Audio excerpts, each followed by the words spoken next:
Hi friends, உங்கள் வாழ்க்கையில் ஒரே பிரச்சனையாக இருக்கா? என்ன பண்ணுறதுன்னு குழப்பமாக இருக்கா? என்னப்பா டூத் பேஸ்ட் விளம்பர மாதிரி கேட்குறீங்க? உங்களுக்கு ஏற்பட்ட பிரச்சனைகளுக்கு இவர் தீர்வு சொல்கிறார். யாருப்பா அந்த டாக்டரு? இவரும் டாக்டர் தான். பல மன வலிகளை பாடல் மூலமே சரி செய்த டாக்டரு. அவர் தாங்க நம்ம கண்ணதாசன். நான் நிரந்தரமானவன் அழிவதில்லை. கேள்வியும் கேட்டு அதை எப்படி சரி செய்யணும்னு வழியும் சொல்கிறாருங்க. இதை நீங்கள் முழுசாக பார்த்தீங்கன்னா தான் உங்களுக்கு புரியும். மயக்கமா கலக்கமா மனதிலே குழப்பமா வாழ்க்கையில் நடுக்கமா. என்னடா வாழ்க்கை இது அப்படின்னு மயக்கமா இருக்கா? என்ன பண்றதுன்னு குழப்பமா இருக்கா? எதிர்காலத்தை நினைச்சு நடுக்கமா இருக்கா? ஆமாங்க, அப்படிதான் இருக்கு. அதுக்கு நம்ம என்ன பண்றது அப்படின்னு நீங்க நினைக்கிறீங்களா? அதுக்கும் நம்ம கவிஞர் என்ன சொல்றாருன்னு பாருங்க.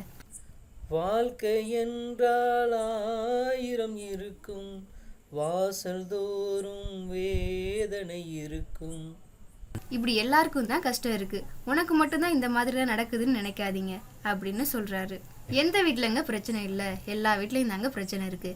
சரி, இந்த பிரச்சனைலாம் எப்படி சரி செய்யணும், அதுக்கு என்ன சொல்றாருன்னு பார்க்கலாம். வந்த துன்பம் எதுவென்றாலும் வாடி நின்றால் ஓடுவதில்லை. உன் வாழ்க்கையில பிரச்சனை வந்துருச்சுன்னு நினைச்சு நீ சோர்ந்து போய் உட்காரதுனால எதையும் சரி பண்ண முடியாதுங்க.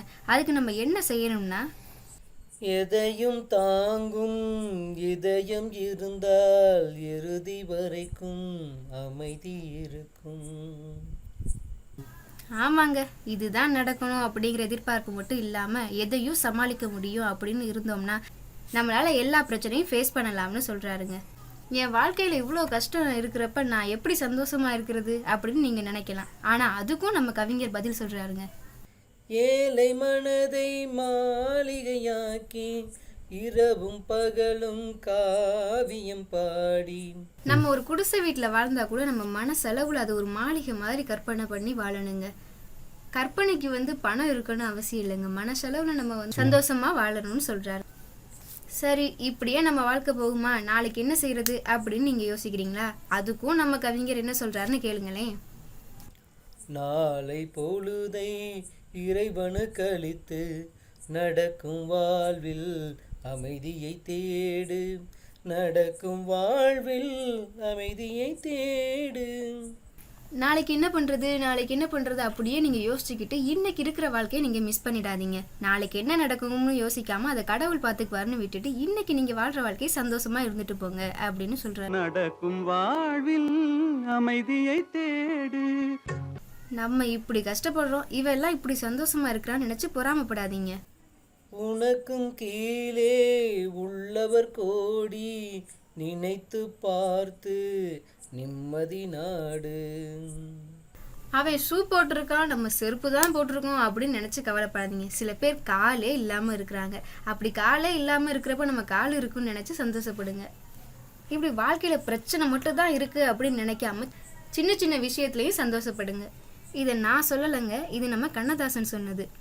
இந்த பாட்டு கவிஞர் வாலியோட வாழ்க்கையே மாத்திருக்குங்க. இந்த பாட்டை வெறும் பாட்டா மட்டும் நினைக்காம ஒரு பாடமா பார்த்தோம்னா நம்ம வாழ்க்கையிலையும் ஒரு மாற்றம் வருங்க. ஏன்னா மாற்றம் ஒன்றுதான் மாறாதது. இது மாதிரி உங்களுக்கும் பிடிச்ச கண்ணதாசன் பாடல்கள்லாம் இருக்கும்ல, அதை நீங்க கமெண்ட் பண்ணுங்க. இந்த வீடியோ உங்களுக்கு பிடிச்சிருந்துச்சுன்னா லைக் பண்ணுங்க, கமெண்ட் பண்ணுங்க. சிவா சேனலை மறக்காம சப்ஸ்கிரைப் பண்ணுங்க. தேங்க்யூ ஃபார் வாட்சிங். வாடி நின்றால் ஓடுவதில்லை, நடக்கும் வாழ்வில் அமைதியை தேடு. நான் நிரந்தரமானவன் அழிவதில்லை, எந்த நிலையிலும் எனக்கு மரணம் இல்லை.